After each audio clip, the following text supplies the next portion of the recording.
Hello and welcome to Media 7. I'm Russell Brown. This week, the media and climate change. This program assumes that anthropogenic global warming is highly likely to be a reality. Professor Keith Hunter put it this way in Science, Climate Change and Integrity, his recent statement for the Royal Society of New Zealand. Science has not proved beyond all reasonable doubt that human activities are changing the climate, but it has clearly shown that there are multiple lines of evidence all pointing in the same direction, and that this view is supported by theories that are well-founded in fundamental sciences like physics. We are not climate scientists, but as Jose Barbosa shows, the media have become the battleground for conflicting ideas about climate. The British author and columnist George Monbiot wrote recently that most modern science is incomprehensible to most people, so we end up having to take what these scientists say on trust. Unfortunately, this is exactly what science tells us not to do. Science tells us to believe only what can be demonstrated. In the case of climate science, which is terribly difficult to understand, this contradiction has created a level of public ambivalence around the idea that global warming is a direct result of human activity. So no matter how many hockey stick graphs describing the jump in global temperature you can pull out, the public remain, for the most part, offside and undecided.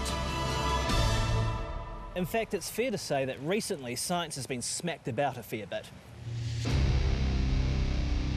Last year, a server at the Climate Research Unit of Britain's East Anglia University was hacked. Thousands of emails and documents were splashed about websites run by climate change skeptics.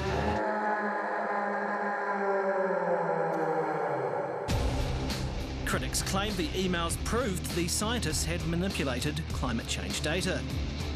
And to make things worse, this came right before the Copenhagen Climate Summit, which at times resembled an end-of-term school play, run by the befuddled. Last week, the second of 3 inquiries cleared the scientists of malpractice, but reckon they could have done better.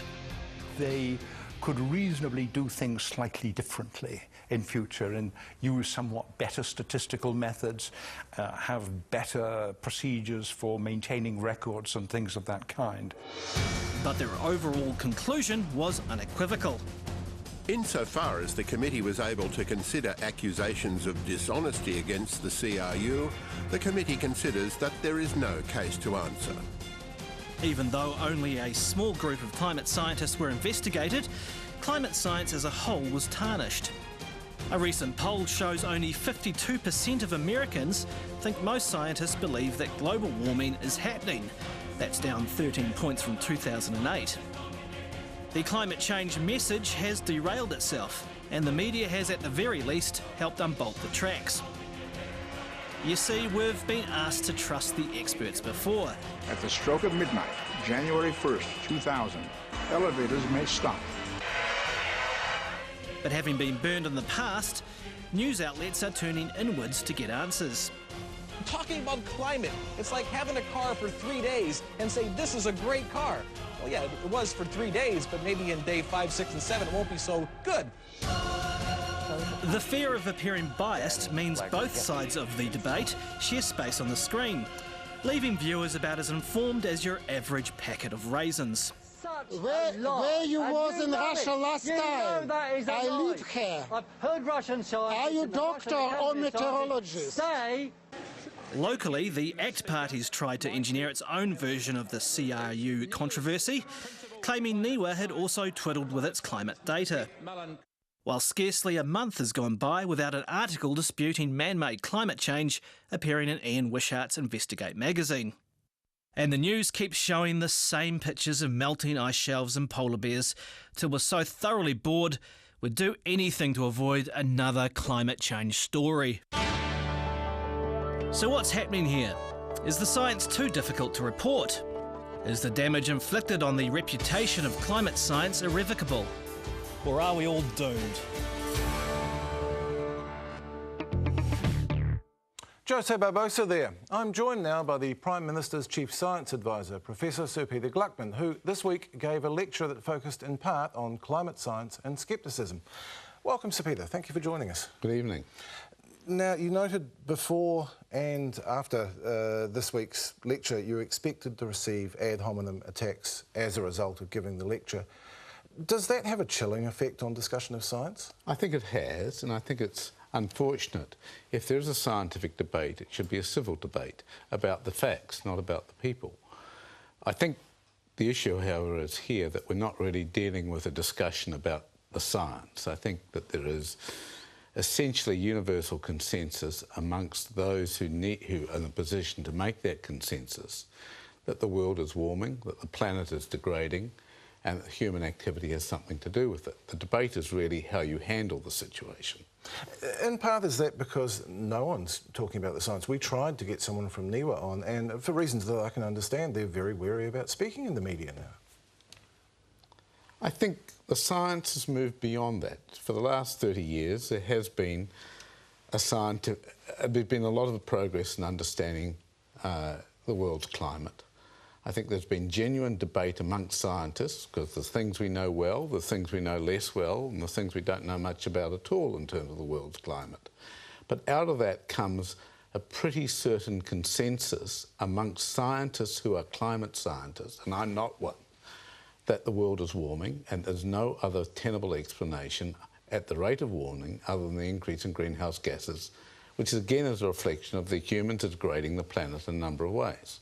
The challenge is, what does the world's governments do about these kinds of changes that humans are making to the planet? So what is the debate about now if it's not about science? I mean, I read quite a good line this week saying that there were people who were mistaking contrarianism for scepticism. Well, I think while there will be a few people that, amongst the scientific community which will have different views, and the scientific system will work those through, the real debate is over whether the world is there for human pleasure and use, or whether the humans are part of a world which, in a different relationship.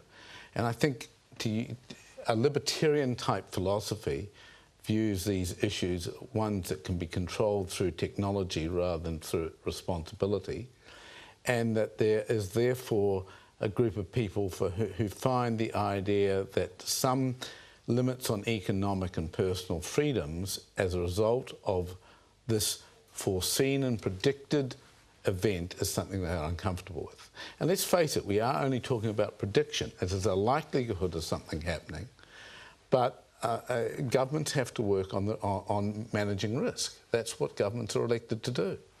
Both you and Sir Keith Hunter have recently predicted an era of greater openness for science as a consequence of so-called climate gates. Is that one good outcome of that? Well, I think there's a greater openness in science happening before that. I think for the last decade, we've seen that because science pervades every aspect of society, and therefore science and policy intersect in different ways, scientists have recognised that there has to be more openness about what science is doing. What we have in this situation is making more available the data on which scientific conclusions are reached. Now, that has an upside. Clearly, a more open society is something that we all in a democracy would aspire to have.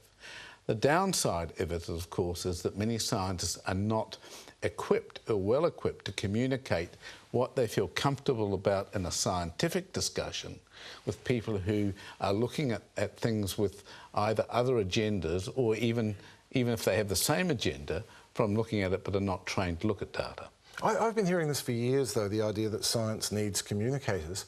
When's it finally going to get them? Well, science has communicators. It doesn't have enough, just like the media now has people who are interested in science. The issue is to find the forum that will work, because I think we're going to have a 6-minute interview to discuss a very complicated subject. These are subjects that need to be discussed in depth. The public are genuinely interested in them. What media format would be ideal for this kind of discussion and elucidation and help on what is really the issues? I'm not sure I know it's not a 6-minute interview. I know it's not a headline in the Herald or another newspaper. We have to explore new forms of media to have these dialogues so that the public is comfortable that scientists are honest people with integrity, trying to come to understanding the world around us so that governments and the public can make their decisions accordingly. It's the government and public that make policy, not scientists. And you've talked about scientists as people of integrity. We have seen a string of parliamentary questions from the ACT Party this year, effectively accusing our National Climate Agency scientists of corruption. Is that corrosive of the debate? Well, of course it's corrosive of the debate, and it's unnecessary and irresponsible to think of it that way. It's the same sort of thing that's happened in the past. I don't want to get into issues around political parties because that would diminish my position of being an independent advisor. But I think that scientists trying to do the best to provide the information that is needed, and there'll always be scientists who do things badly or sloppily, and the scientific process is designed to reverse that and redress that quickly. I think the issue is how society handles that information. That's a proper political debate, and it should be handled at that level. How do we do it as journalists? As I said at the top of the show, we are not scientists. I take the view that I try and look for authoritative sources. Is that the right way to proceed? Because I don't really back myself to understand the science. What should I do? What you should do is persuade TVNZ to give you 1 hour every day to have a dialogue. I think that we need... These are the fundamental issues affecting our population.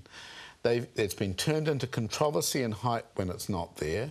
There are real issues, not so much about the science, but what the science means, so the public and the politicians can adjudicate and come to what is the right action for New Zealand, what is the right action for the planet. Professor Gluckman, thank you for your time. After the break, the way The Guardian handled ClimateGate.